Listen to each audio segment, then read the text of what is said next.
Radiation glowing, mutants all around.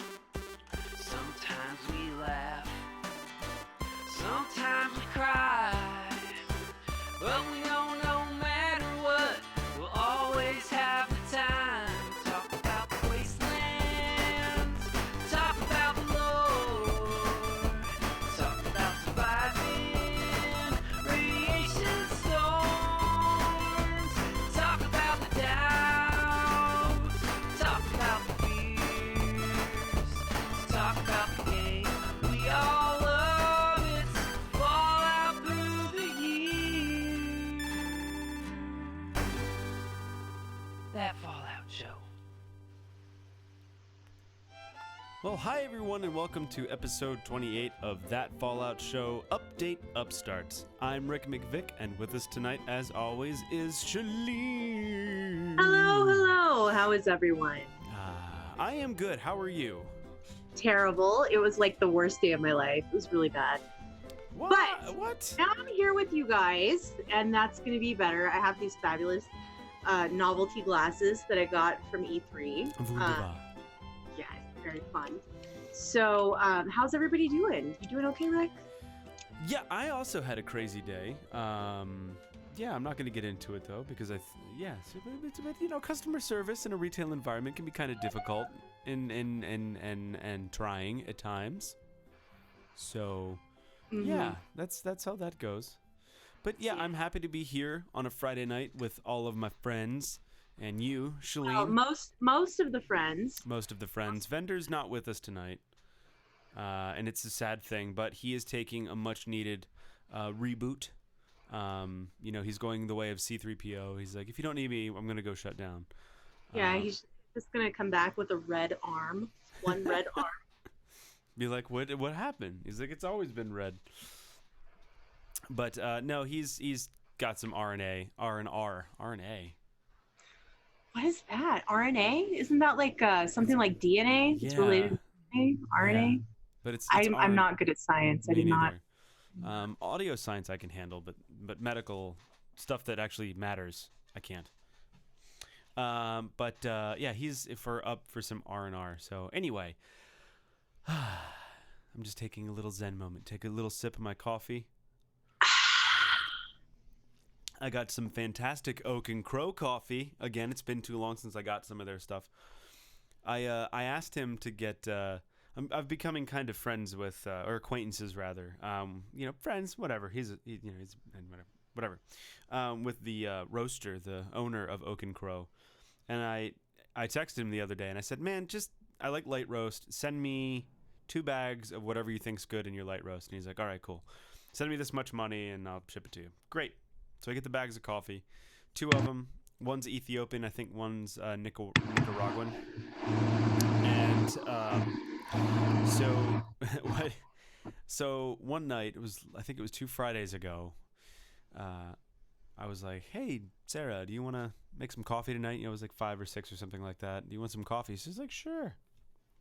We drink the coffee and 3 a.m. rolls around and we both like force ourselves to lay in bed, and she's like, I'm never drinking that coffee past 12 because light roasts have more caffeine. So this is like a really nice light roast, so it's got like copious amounts of caffeine, and it's absolutely delicious. So if you're into coffee, you should check out Oak and Crow. They are fantastical. They don't send us any money. They're not like a advertiser. I just love their coffee. But anyway, enough of promoting them. We should promote ourselves. And how you can help promote us is by sharing us on your social media, sending us emails, like, subscribe, and retweet our thingy-mabobs, and tell your friends about us, and host us on Twitch. And boost GLR in the chat. Yes, I do drink my coffee black. So, yeah. What about you, Shaline? Do you prefer cream or sugar, or both? Black. That's right. Ugh. Like, coffee that's not black just disgusts me. Right. Like, right. What's the point of that? No, you're absolutely right. So, but yeah. On this show tonight, I could not think of a better segue than just a hard cut. On this show tonight, we have some news, gameplay, challenge recap, a new lore segment, not a new lore segment, but a new bit of lore in the lore segment, the weapon of the week, and that's it. I don't think we did have a listener email, but we are going to save it till the next episode because we're going to create a themed episode based off that email. So it's pretty cool. Indeed. It's pretty cool. So anyway, let's start it off with some 5-star review shout-outs. Shaline. Indeed. Thank you very much for these lovely 5-star reviews, everybody. Oh, shoot. I forgot I was going to paste in some of the text, but I forgot to do that. So our 5-star reviewers for this episode are Cryptid Dave, who you all may recognize as Dave from Vault Boys, West Virginia. And they've actually rebranded their podcast. They are now the Cryptid Cast. Ooh. And instead of focusing strictly on Fallout, they are now going to have their podcast about cryptids and how they relate to various pop culture things. I haven't listened yet, but their newest episode is about the Demogorgon from Stranger Things. To me, I was going to say that's a kind of a small longevity of cryptids in Fallout, so Yeah. it makes sense that they've rebranded a bit. Yeah. They run a great podcast, and we love Dave. He's totally awesome. So definitely check out the Cryptid Cast. And we also received some lovely 5-star reviews from K. Chan Rao and Woken Warrior 92 and Brock DeMock. So thank you guys for the Welcome. 5-star reviews. Cool. And I think we also have some new people to the Discord.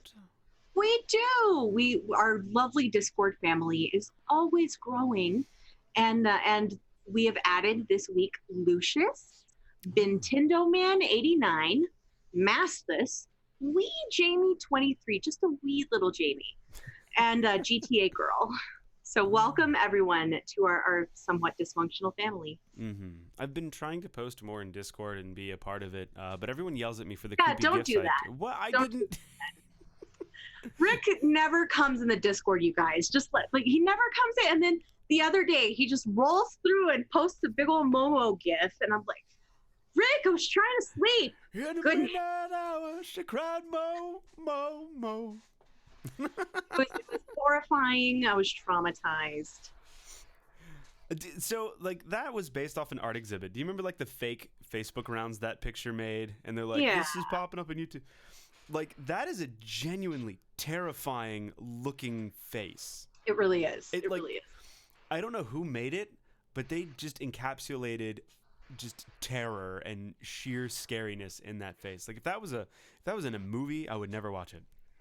But anyway, enough about that stuff. You want to do some news? I want to do some news. I love news. Let's do some news.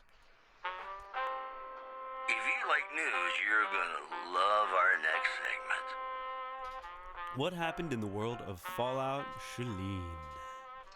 Well, patch 12 is the big thing that happened, and that's the first thing that we're going to talk about. We need some stinking patches. Yes, we do. We need some stinking patches. And this one included Vault 94, brought Vault 94 into the world, display cases, which everyone has been asking for, and Nuclear Winter's Choose Your Perk system. There was also some bug fixes and improvements. Now, guys, we're just going off the patch notes here right now. I have not personally played this update. I do Me understand that it is a problematic update. I have gathered that from watching our Discord and watching social media. This patch did not work according to plan, so keep that in mind. I haven't had personal experience with it yet, and neither has Rick. But we're going from the patch notes here, so. So when you, me, and Archon and Vendor played, was that 11 or 11.5? 11.5. That was Okay. 11.5. So that Yeah. one was broken, and now this one's broken. So they're on a roll. Apparently even more broken. Awesome. Yeah. See, real quick, I'm sorry to go on Go another ahead. tangent, but I've been feeling really bad that I haven't been playing this game, and we're a Fallout podcast. But this is why I haven't been. I don't want to ruin it for me. Yeah. Like, I don't want to hate the game, you know? It's been the power armor glitch is back. The one with the long limbs and That one's fine. stuck. And I love the long-limbed power armor glitch, actually. The Slender Man glitch, really. Potentially my favorite Fallout glitch of all time is that one. I really enjoy that. It's hilarious. It's so funny. And let's see. The vault, I guess, has been a little buggy. There have been some real connectivity issues. I know I was speaking with Archon yesterday, and he said that he had a real struggle getting connected. Anyways, patch notes. And I'm just going to read verbatim this first little section. So the highlights of this patch. Prepare to storm Vault 94. Assemble your team and get ready to take on our first instanced Vault raid. Complete missions to find out what happened to Vault 94's dwellers and claim exciting rewards, like plans to craft unique Vault armor sets. Please note, Vault 94 will open first on PC on August 20th. We are currently planning to open Vault 94 on consoles in the next few days, provided there are no significant issues discovered following PC release. And they did release those console raids on Thursday, yesterday. I was a little shocked because it really seemed like the PC Vault raids were not going super smoothly.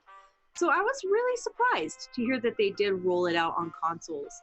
I didn't watch this stream myself, but I heard, I'm sorry, I was looking at the chat, but I was watching on Twitter, and who was it? It was Up Is Not Jump, who is one of my favorite YouTubers out there. He did a Vault raid, apparently, with Many a True Nerd, Oxhorn, and I forget who the other person was, but they're all some heavy hitters in the Fallout YouTube world. And they had an utter disaster in their raid experience. It was buggy. They had like game-breaking glitches. It was really bad. So that's not a great way to debut the Vault raids. But to continue reading the Juicehead, thank you, Archon, Juicehead. Yeah, so they're definitely some of the heavy hitters in terms of Bethesda YouTubers, and they had a terrible experience, a really terrible experience. But to continue reading the patch highlights, flaunt your collection. Show off the gear you've collected to everyone who visits your camp by constructing a few display cases. I'm very much looking forward to that. I really want to have display cases and have zany, silly things in them. It's going to be glorious. I've heard Go ahead. I was going to say, I've even heard that they have been super problematic and glitchy as well. Really? The display cases don't work? Yeah, I've heard that like it's very limited and there's a lot of issues with it. Oh my gosh. I'm sad. Fill your pockets. We've increased the maximum number of caps each character can hold to 30,000. That's about 27,000 more caps than I have ever needed in my time. But I know some people definitely will need that. Rest like you mean it. Furniture, instruments, and drinking from open water sources now require a long press, so you don't perform these actions by accident. I'm not sure how I feel about that. I'm really not. I don't know if that'll be difficult for me to get used to. I think it will be at first, but I've been playing a lot of No Man's Sky, where everything's long press. Yeah. I'm not sure how I feel about No Man's Sky, but that's a story for another podcast. Some improvements to Nuclear Winter.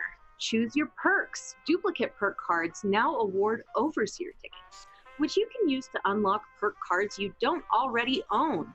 And balance changes. We've implemented a variety of balance and design updates for many weapons and other items in Nuclear Winter. So that's that. And Nice. we have some more information on the Vault raid that I would like to go through. Let's do it. So Vault 94, it's the first Vault raid. I'm really excited to check out the inside of a vault in Fallout 76. We've been waiting for this for a very long time. I'm not sure how I feel about it being a high-level raid. I just want to explore the vault. The vaults are they're my favorite part of Fallout lore. You know, I really love them. But this Vault Raid is a challenging dungeon experience designed for teams of 4, 50-plus characters. So this will be a challenging experience. I've heard from some of our Discord members, I believe it was Captain Bones who was speaking about it, that it is rather challenging, even on the novice difficulty. Can I? Vault 90... Go ahead. No, I was just going to say, something just struck my head. You've watched Dodgeball, right? Yeah. So I just imagine that Captain Bones is Alan Tudyk from Dodgeball, where that's just his persona. He's like, "Arr, it was a good time," because I think he's a brewer too or something. So he's like, "Here's your beer, matey," you know, like just walks around with an eye patch. That's my, yeah, that's fabulous. He's Pirate Steve in my mind. Yeah. I've completely lost my place. I'm sorry, I derail. It was totally worthwhile. Vault 94 utilizes instancing technology to prevent players who are not on your team from interrupting your experience, and I like that. I want more instanced experiences. I would really like that. That's the game instanced. And they are planning. Okay, I've already told you about that. I'm sorry. You can start a Vault Raid by listening to Vault 94 emergency broadcast radio station. And there are 3 different missions: Dead in the Water, Meltdown, and Washout. Each mission lasts for 1 week and repeats every 3 weeks, and only 1 mission at a time will be available for play. So to get the full Vault experience, it's going to take you 3 weeks. You're going to have to really coordinate your team when you do this. And as the mission rotates every week, the mission will be unavailable for about 3 hours while they make that change. So there's that. There are 3 difficulty modes: Novice, Standard, and Expert. Novice mode is untimed, so you can go around and soak up lore and really take your time learning the vault. Standard and Expert mode have quest timers and feature more difficult encounters. And these more difficult modes obviously award better loot and more XP. And if time runs out or your entire team gets taken out, you will have to start over. So that's pretty harsh, but I'm okay with that, I think. I don't know, I have really mixed feelings about this being a high-level challenging experience. It'll be good in a way, but because there's not much to challenge the people that are in the in-game right now. But at the same time, I really do like to be able to explore and take my time and go through every chore. So completing these missions will award Vault 94 Steel, which you can use to craft some Vault armor sets, and those grant special bonuses. And Vault armor sets are awarded via plans that you get completing Standard or Expert, and you can craft this at armor benches. The Vault 94 Steel, Vault Armor, and Vault Armor plans cannot be dropped, traded, or sold. And the mission rewards can be earned once per difficulty mode, per mission, per day. So gotcha. That's that. Sounds like a normal raid. Yeah. Well, I don't have as much experience with the MMO world, MMO life. So I know Fallout 76 isn't exactly an MMO, but this is an MMO mechanic. Yes, very much so. High level content for, veteran players to play, and we're going to get the Wastelanders update, which is going to be, the update for everyone else. So, a few more things that I do want to touch on in this update. They have reworked the layout and design of the Charleston Capitol Courthouse. We've talked about that as a preview item in one of the Inside the Vaults previously, but that's pretty interesting. And the Office of the Registrar that must be accessed during the Recruitment Blues questline has been relocated from the courthouse to the main Capitol building. I don't like that. I felt like part of the joy of that questline was that you had to go from one government building to another. It was hilarious. It was so funny. They've also made some changes to Morgantown Airport's exterior environment to improve the early game experience for newer players. Encounters should offer better combat experiences. The medical hut there has received some layout and design changes, and there are there's a terminal now located across from the medical hut. Um, and the advanced responder training has been removed from the airport's interior, and the objective now just appears automatically after you complete the quest tentative plans. So that's a big change. Yeah, the only problem I had with the airport was when every time I would go there as a level of a character, the encounter for the drone drop off would pop up, and then all of a sudden, like, the Scorch Beast would fly in. I'm like, I'm level 2. Oh dear, that's terrible. That's so terrible. I don't know why they make like such a low level area have a Scorch Beast timed event. So, but that's all that I really wanted to touch on from the patch notes. Cool. Yeah, I mean, I too really liked that the fact that the two places were in the registrar was in a different building, and I love that everyone got so annoyed of it that they complained, and it's like that's IRL. It was just like actually getting your driver's license. It was so good. I'm glad that we experienced that quest line before they changed it, because that was just hilarious. It was absolutely what I imagine it would be like to have to actually go to the DMV with you. Just be so great. You know, You'd be like, I'm going to kill him, Shaline. I'm going to kill him. No, Rick, don't kill them. We need your license. It's the best. It was awesome. And it was still more after more after more after more to do. And you're just like, oh my gosh. So much red tape. I loved that quest. That was really special. Yeah. So we've got a couple of Inside the Vault updates. The first one was released last week, and they mentioned that Vault 94 is now available on all platforms, as we mentioned earlier, and they have also worked on some concerns about display cases consuming camp budget. They understand that people are complaining about this, but they state that these items must take up some amount of budget and stash space, or this would potentially have bad effect on the game's performance, which makes sense. You know, those bits of the economy are there for a reason, and that reason is to keep the game running smoothly. So I just look at Ark and No Man's Sky, and you're like, guys, like, they're just maybe not, I don't know. Yeah. But they are looking at adjusting that if they can.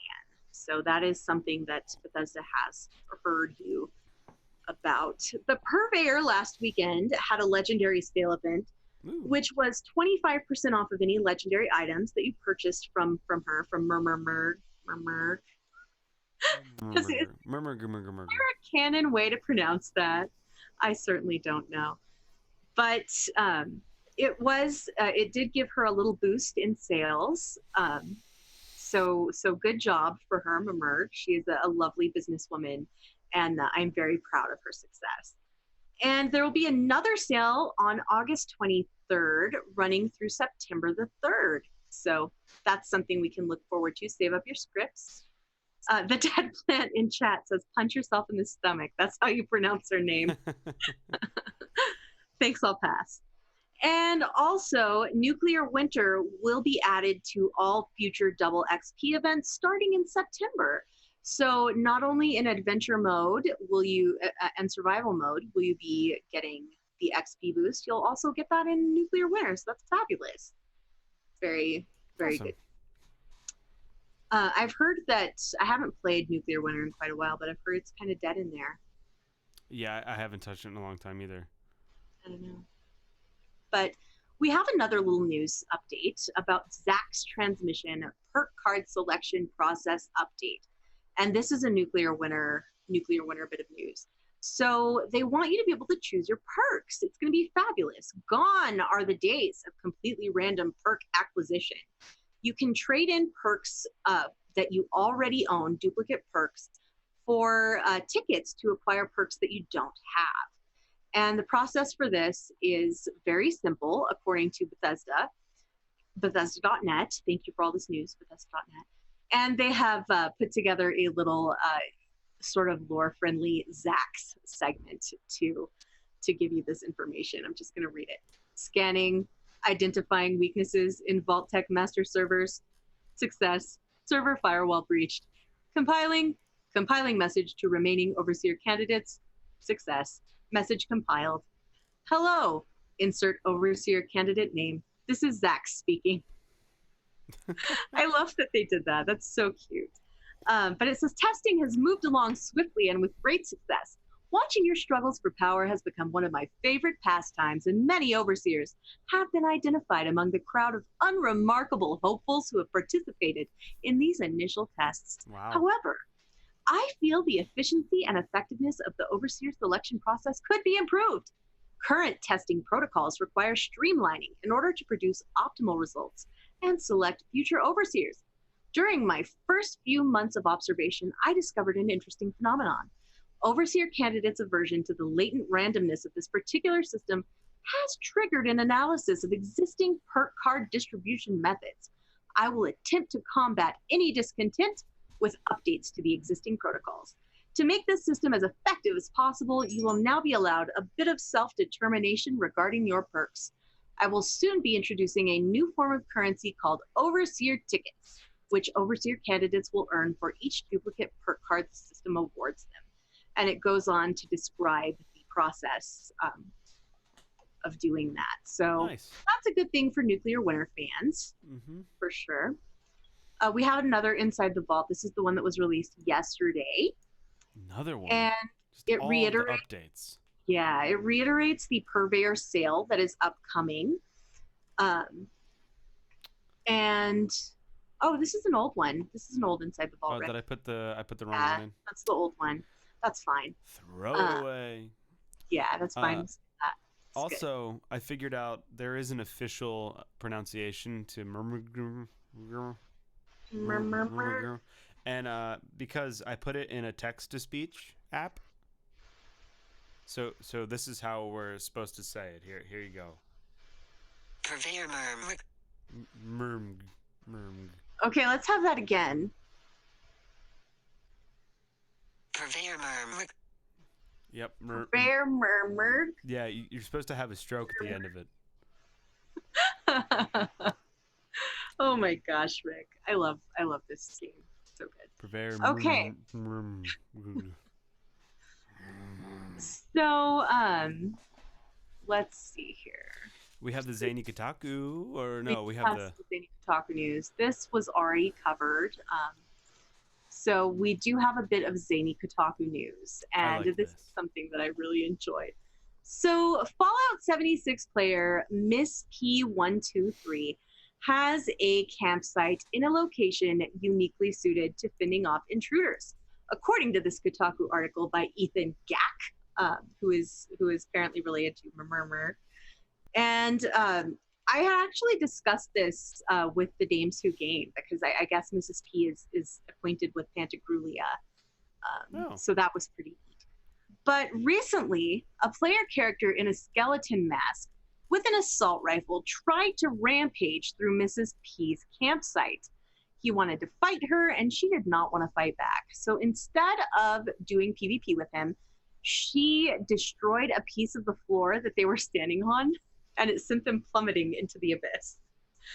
So what she's done is actually built her camp underground, and it's so far underground that it's just below the game's map in the out of bounds area.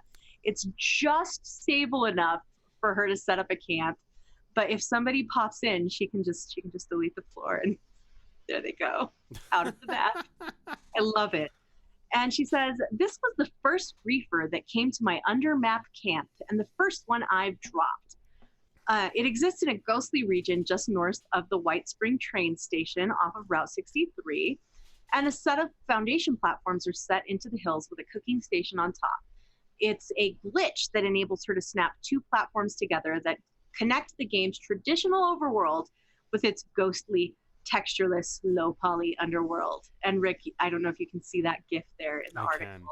It's so good. I love that. And I believe they were actually calling this the Upside Down. And yeah, they can still sit down at the cooking station and make some lovely tea or a nice bit of Mirelurk meat. But when they stand up, they'll be on the other side of the hill. just like Alice falling through the looking glass or the Pevensie kids traveling to Narnia. So I love that. And here's another quote from Mrs. Pete. The biggest headache with building under the map is getting these first two foundations to place properly to line up and pull you in when you interact with the object.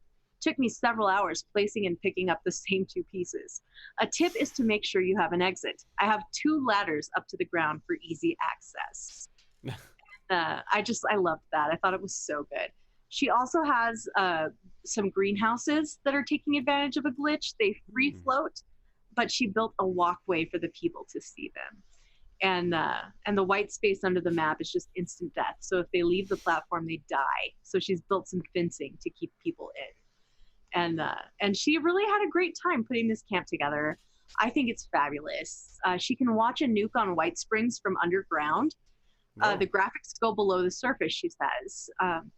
And that's, of course, one of the more popular places for people to nuke. She says, the coolest thing so far has been watching nukes. I have plans to launch a nuke directly in camp and see what happens. So I love that. I think that was so great. I really enjoyed that. That's cool. I imagine like her sitting there eating popcorn with like 3D glasses on. Basically. Just kicked back watching this in like bunny slippers. Bunny slippers would be an awesome item if they would just add that to the Atom shop, but they didn't. However, here are a few things that they've added to the Atomic shop and some sales in our next segment we like to call Ballistic Bargains. This is normally where I would tell Venner to take it away, but he's not here right now, and if I did that, we'd be sitting here for a while. So I'm going to go ahead and take care of it. Free items. You can get the Raider photo frame right now until August 27th, and that is free. It's called the Chained Photo Mode Frame. And some limited time offers. We got here some more Raider themed stuff. You can get the Scrapper Raider bundle for the low price of 1,800 atoms, available from August 20th to September 3rd. I'm sorry, I have to interrupt us. Captain Bone says they changed the Atomic Shop song. What?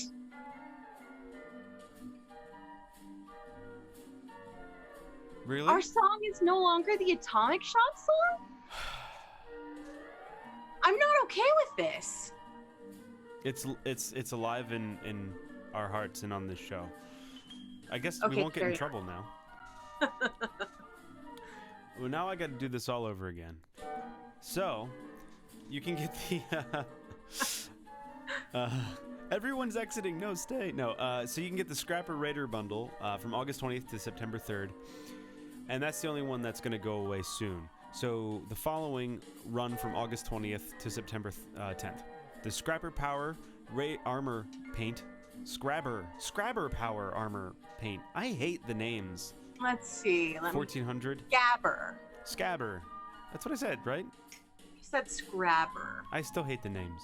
Then you can get the Raider Scabber outfit and hat for 800 atoms. The Scabber gold plated handmade rifle paint for 700. Scabber tire backpack for 500. The Scabber Pip-Boy paint for 400, and the Scabber flag set for 200. Also, the Scabber Raider bundle includes Raider player icon. It's exclusive to the Scabber Raider bundle. We know how much Captain Bones love exclusives. Then there's the Power Armor paint, the Raider outfit and hat, the gold plated handmade rifle paint, the tire backpack, the Pip-Boy paint, and the flag set. That's all in the bundle. Item sales that are going on from August 20th to the 27th include the Vault Boy and Girl Power Armor helmet set, and that's 20% off, down to 640. The let's see, is anything out of sale? The Winter Wonderland Power Armor paint is no longer on sale, as well as the Warning Sign set is no longer on sale. But what is still on sale is the Sheep Squatch plushie. It's now available for 150, 50% off. The Vending Machine paint set is 30% off at 350. The Bear Mascot outfit is going to be 20% off on August 24th to the 25th, and that'll be 650 atoms. The Conspiracy Suit Under Armour from the 25th to the 26th will be 20% off at 640, and the Deathclaw Rug will be 50% off on the 26th and 27th for 150. That So, conspiracy food is so good. isn't it I though? love Long coffee pause. And some more stuff that's going to be, let's see here, what's it soon going to be leaving the Atomic Shop. It's on sale right now. The Hotter Rod Power Armor Paint. Why can't they just put it in a normal, like, flow, like the Hot Rod Power Armor Paint instead of the Hotter Rod Power Armor Paint? Ugh. It's going to be $840, 40% off from the 20th to the 27th. You missed the monocle, the Garahan mining hat, and the Stars and Stripes bandana. Apparently those Stars and Stripes were not forever. I think that was a good one. Oh my gosh, the delayed reaction there, but that was a good one. I have the monocle, so I think I should start wearing my monocle. Yes, you should. Also, the vintage linen coat is no longer available, but what you can still get, that's leaving soon, but on sale, is the metal photo mode frame. That is $60. The square rug, because it's hip to be square sometimes, that is $180. The pink Corvega Pip-Boy paint is $360. The anti-globe lamp is $120. The medical scrubs are $420. Nice little medical pun there. Scrapbook photo mode frame is $60, and the chrome minigun paint is $240. Now, all of that is temporarily on sale from the 23rd. Some of it's ending within the next few days, so go in there and get some of that stuff if you can afford it. But that's it for the Ballistic Bargains. We have some gameplay next. No! I didn't do anything, Shaline. I didn't either. That's a lie. I played a lot of No Man's Sky. Look, guys, Beyond is fantastic. I'm beyond words. I have 18. I mean, it's just... There's... No Man's Sky is so good, guys. 18 quintillion planets, right? It's just great. I had Wednesday all set aside for Fallout. I was going to play some Fallout, check out the display cases, work on my camp, build a TFS billboard. And the power went out almost as soon as I got home from work, and it stayed out until bedtime. So that was lame. Super lame. Lame. Yes. But I didn't get any hands-on Fallout time, but I did have some things I wanted to talk about during this segment, if that's okay. I watched a really great stream the other day. It was super fun the other day. I always say things are the other day, but this was last week sometime. Oh, yeah? So Panda Grulia, of course, fellow Dane Who Games and my friend, was going to be featured on twitch.tv/Wasteland Estates HOA. And this is a group that is role-playing a homeowners association, a wasteland homeowners association. And they rate camps, I guess. They approve it, or they say that it's like, I forget the other word, but they say that it's not in compliance with the homeowners association. Do they nuke it? They get Liberty Prime. It was a really fun stream, and the first thing that they showed was actually an art gallery, an Appalachia art gallery, which Nice. I thought was really cool. And this was Appalachia Howie's camp. And what he did was he sort of gave his friends free reign and had them create an art exhibit within a 1x1 square. It was really, really cool. Seeing what everybody had done in their little 1x1 squares, everybody had taken a different tack and had done different stuff with their art exhibits. It was really, really cool. I really enjoyed that. Pantagrulia had one, and hers was actually a shrine to the Mothman. Oh. She had done some kind of Mothman magic and had neon letters just floating in midair. I don't know how she did that. One of these days I'll ask her, but it was really cool. Huh.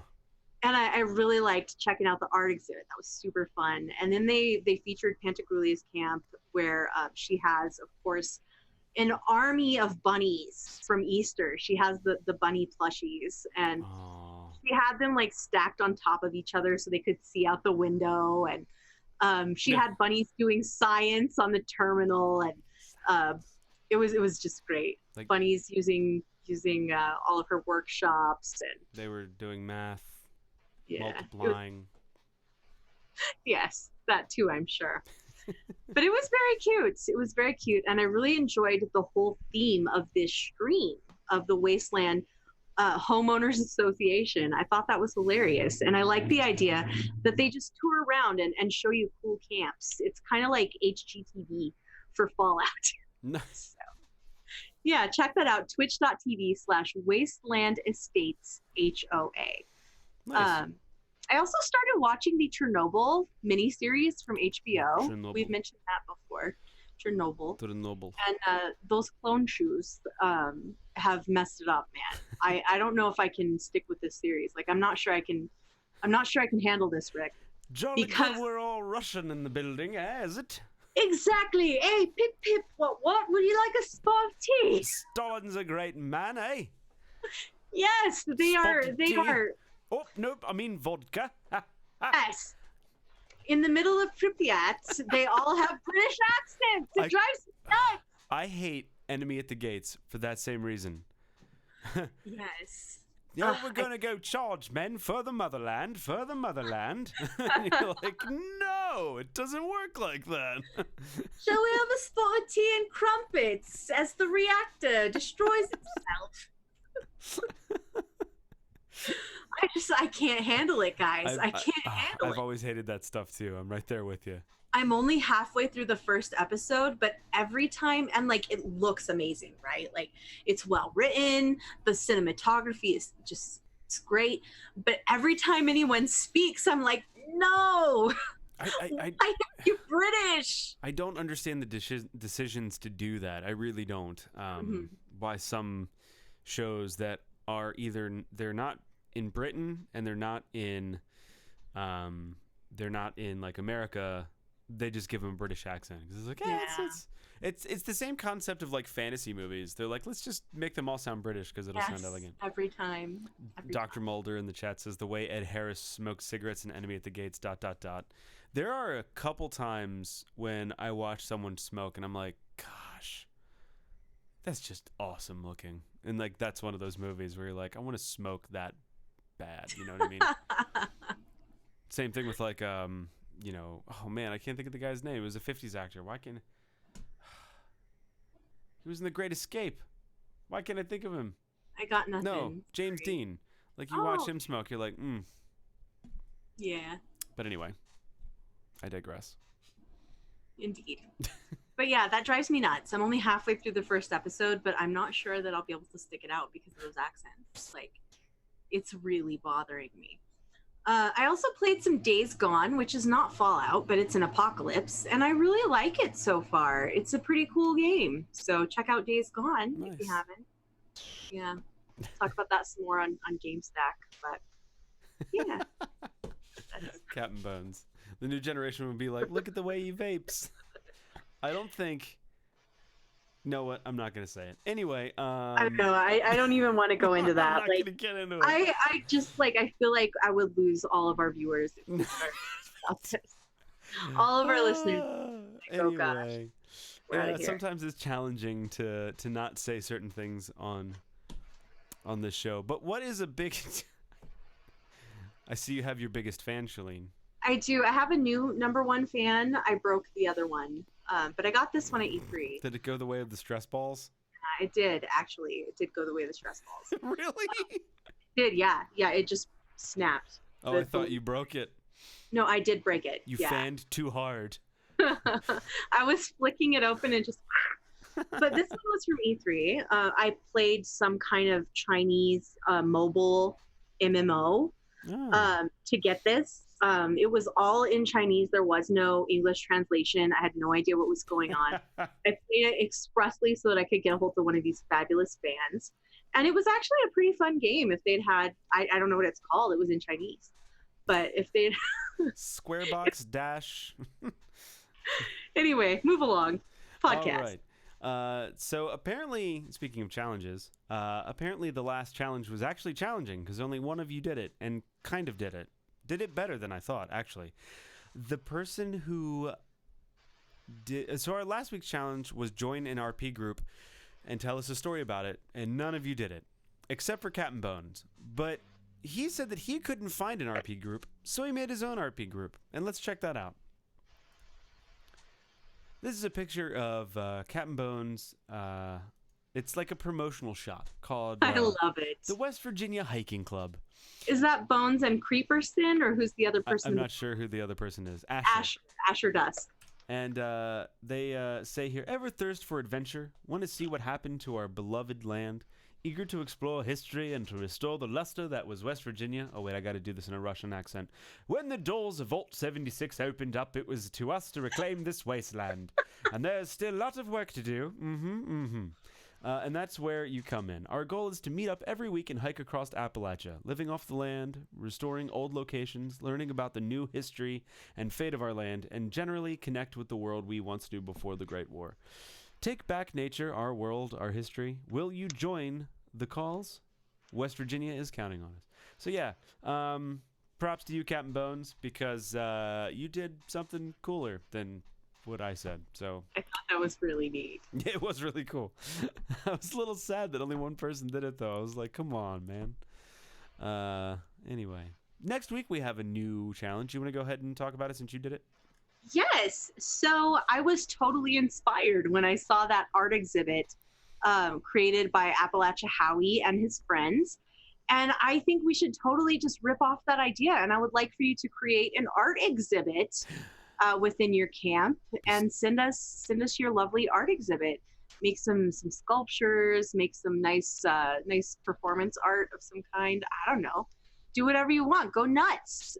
Make some kind of art within Fallout and send us a screenshot. And how can they send us those screenshots, Rick? You can send that screenshot to us by going on to Twitter and tagging the tweet with a hashtag of TFS Challenge. And we shall call this challenge Be Still My Beating Art. Nice.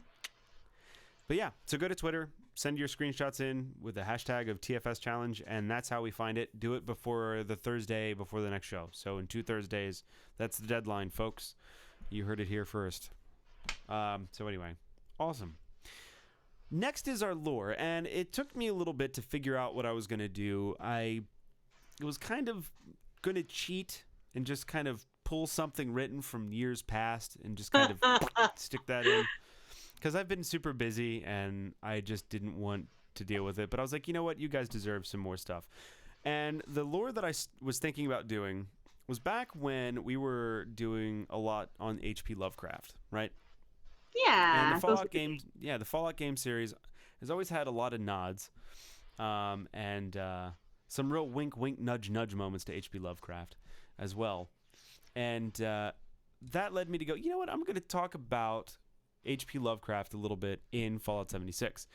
And the location that I picked to talk about was Lucky Hole Mine. And we discovered it on a stream. You, me, and Vendor had discovered it on a stream. And we were like, this place is terrifyingly creepy. At first, we were like, Lucky Hole, wink, wink, nudge, nudge. Saying them all, saying them all. There's a little Russian for you. And, we went in and we started finding these notes. And they were creepy as all get out. And, it turns out that the mine ended up being shut down, I think, because there were some people that wouldn't leave, the mine alone. Like, for instance, there's holotapes that you can find, and one of them, and they're all named very odd. And so it's kind of like an order. He agrees, the chosen, his birth, his blood, his home, his springs, his priestess. It's kind of like this little... it's like a narrative. Yeah, this little narrative thing. And it's really cryptic. And, like, for instance, like the he agrees note just says, your offering is acceptable to him. And you're like, all right, whatever that may have been. And they go on from there. So let's talk about it a little bit. It's located in the Savage Divide in Appalachia, and obviously Fallout 76. And it is very creepy. There are multiple notes, like I mentioned, that you can find, and altars that are directly related to the cult of the Mothman. Now, I didn't realize that there had been this underlying cult. I mean, we've seen the shrines, We've seen him out in the wilderness, and we've especially seen it at what's the place with the statue.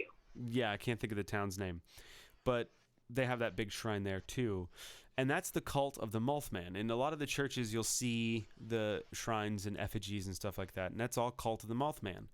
The cult had been performing sacrifices in the mine to a deity called either the firstborn of the wood, wink wink, or the interloper. Let's see. There are multiple crystal and lead ore veins, so it is a good place to gather some of those resources located in the mines. There's also a security gate in there. If you want to get all of the notes, you have to find one of the notes that has a combination number on it, and you can enter the security gate and get one of the notes there. There are 2 secret rooms in this cave. Both of them are very, I thought, difficult to find. I agree with that. I agree. I would have never found them on my own. Yeah, it took me a while to find them. The first one's cool. I think there's some power armor in there, and then some cultist binding, some ritual bindings and stuff, and I think like a blade, cultist blade. The mask. And the mask. And we're like, hey, this is pretty cool, you know? It's like, you know, it's a little underwhelming, but yeah, it's a little cool. And then Archin's like, there's another. And I'm like, there's another? And he goes, yes. So I was like, man, I got to find this thing. And the second one's easy to find once you find the first one, just because you know what to look for, kind of. And so I found the second chamber, and that one was like, this is everything I've ever wanted in a Fallout secret. Oh. Everything. And I'm not going to spoil it, because it is just... It was really cool. It is. It's my favorite Easter egg in all of Fallout. It's... Whoa. Check it out. So go to Lucky Hole Mine, look for the 2 secret rooms, and the second room is only found after you find the first one.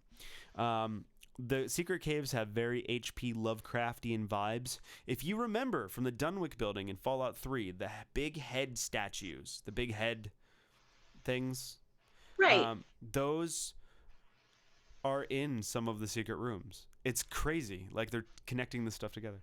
Mm-hmm. So yeah, there's multiple sacrificial remains, and then, like I said, the really big creepy secret that I'm not going to spoil because it's freaking cool when you find it. So cool. So cool.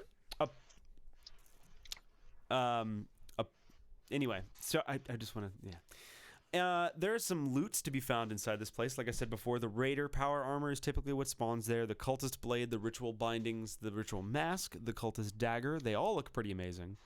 The blades and like the weapons are okay, you know. It's good for RPing, you know. The Lucky Hole key, and there's also some magazines and a random Vault-Tec bobblehead that you can find in there. And I decided that we're going to tackle the Mothman cult at some point, because I don't know how much is known about them. We should look into it, though. That's a great idea. Maybe they're still active. We don't know. But I figured, keeping along the lines of the bones and stuff, you know, the weapon of the week, Shaline, you've got, it's the bear arm. I love it so much. You have a right to it, too. It's literally made from the skull of a fallen Yaogwai. It's this big giant skull, and you put your fist in the back of it, and then you hit people with the skull, and the teeth are what do the damage, basically. The and that's it. It's just cool looking. So if you put on like the ritual bindings and the ritual mask, and then you like you have the cultist dagger and the blade, and then to get really up close and personals, the bear arm. And the perks that affect it are the Iron Fist, Martial Artist, the Incisor, and Ninja. They all affect that weapon. There are no legendary versions of it, which are a bummer. And it's pretty legendary on its own, though. It is. You can obtain the weapon by completing the Project Paradise event. That's how you get it. Which I have not done. I received mine as a gift from Archin. So befriending Archin is also a way to obtain the weapon. Befriending Archin is a way to obtain most stuff in the game. Yeah, basically, he's a god in this game. We're not worthy.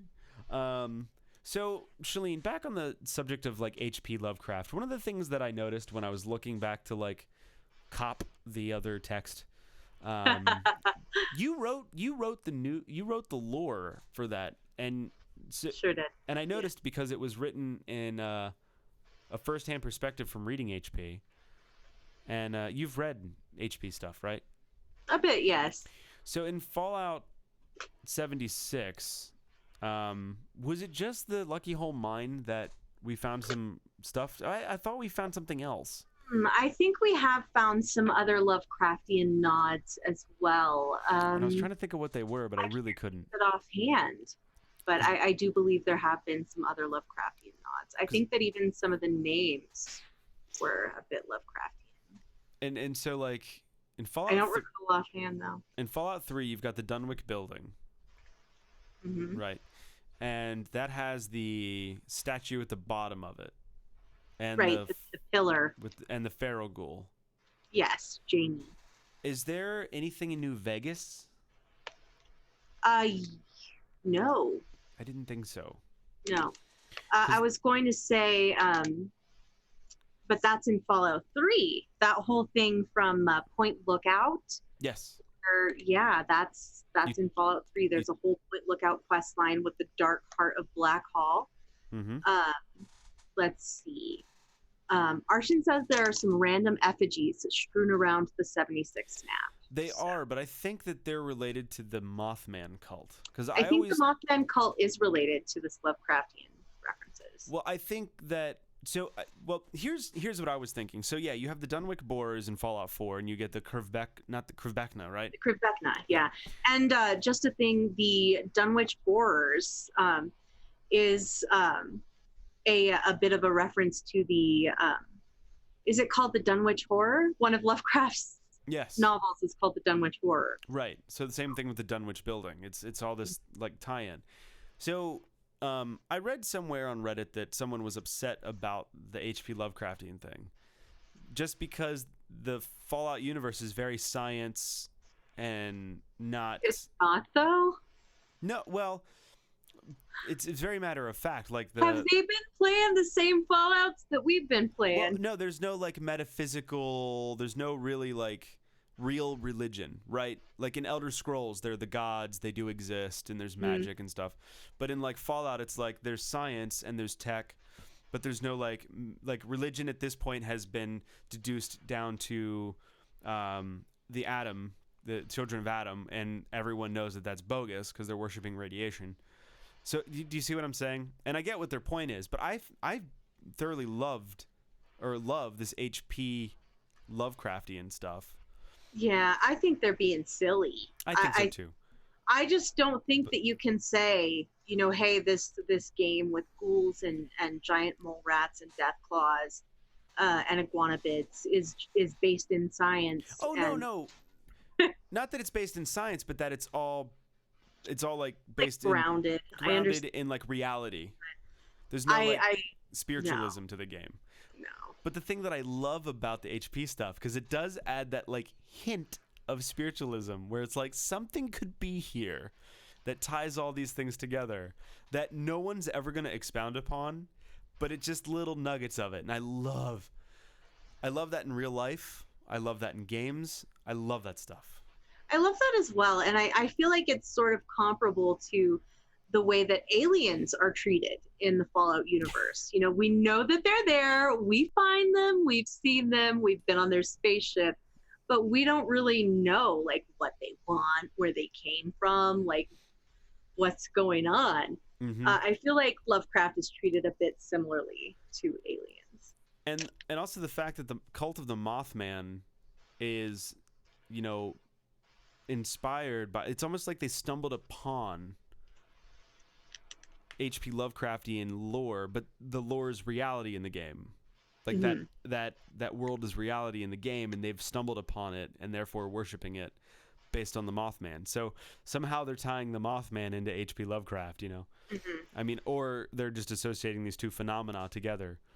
I must say, though, that I was a little bit disappointed because in those previous Lovecraftian experiences in the Dunwich building and the Dunwich Horrors, your character experiences some incredibly creepy stuff. And that element is not really present in Fallout 76. That's true. There's the Lovecraftian influence, but you're not having like hallucinations and stuff, which I thought was really and interesting. Well, But I guess they can't really do that in an online game. well, Bone says the Wastelanders will touch on the cult of the Mothman, and I've seen rumblings of that too. So maybe we'll see some things. I would love, the Thin Turn, if you're listening, I would love, for one, the patches to actually fix things, and two, moreover, I would love to see just like an update or something where it's just all like monster and otherworldly stuff just like blasts Fallout somehow. Like I would love to see like the HP Lovecraftian lore just like pop through some hell portal into Fallout universe. You know what I mean? Yeah, that would be fun. Maybe they'll do that for Halloween. Like Cthulhu just comes up out of the middle of like the Appalachian Mountains, and you're just like, and it's a world boss, and everyone's got to fight it. You know what we should check out for Survival Horror Sundays in the future? There's an upcoming game. It comes out on Halloween. It's called Moons of Madness. Oh, yeah? I played it at E3, and it's very Lovecraftian. It's a little bit like Dead Space meets Lovecraft. Ooh. Yeah. Pretty cool. Yeah. Man. Is that it? So. It's an hour. I don't think we've ever... Do we just want to sit here we've and... never... Yeah. You just want to sit here for another half an hour in silence and just... Yeah, let's just hang out. We can talk about, I don't know, things, stuff and things. I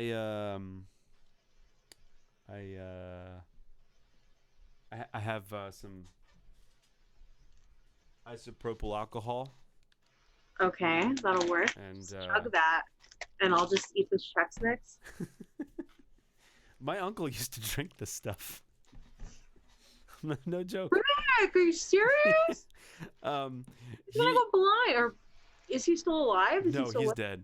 His glasses were like that thick. They were like an inch thick. But what's more impressive is he came home one day to find his wife cheating on him, and he got a gun and shot the guy that she was cheating on him with, but he missed and just knocked one of the buttons off the guy's shirt. Rick. I don't know if he meant to do it or if he really tried to kill him. Are you sure it's okay to tell this story on the podcast? He was in jail and he's dead now. It's all back in the day. I felt like I knew most of your zany family stories. No, this was actually on my mom's side, not from the zany side. Oh, you're kidding me. No. Apparently on the mom's side there was a lot of craziness there too, but I don't know a lot about Wow, it. well that explains a lot. Yeah, it's fun. So, well, rather than boring you with more family stories and random things... I don't think you bored them, Rick. I think that is the opposite of what you just did. I could play music, but I think that's all we've got today, folks. Any closing announcements, Shaline? Not really, no.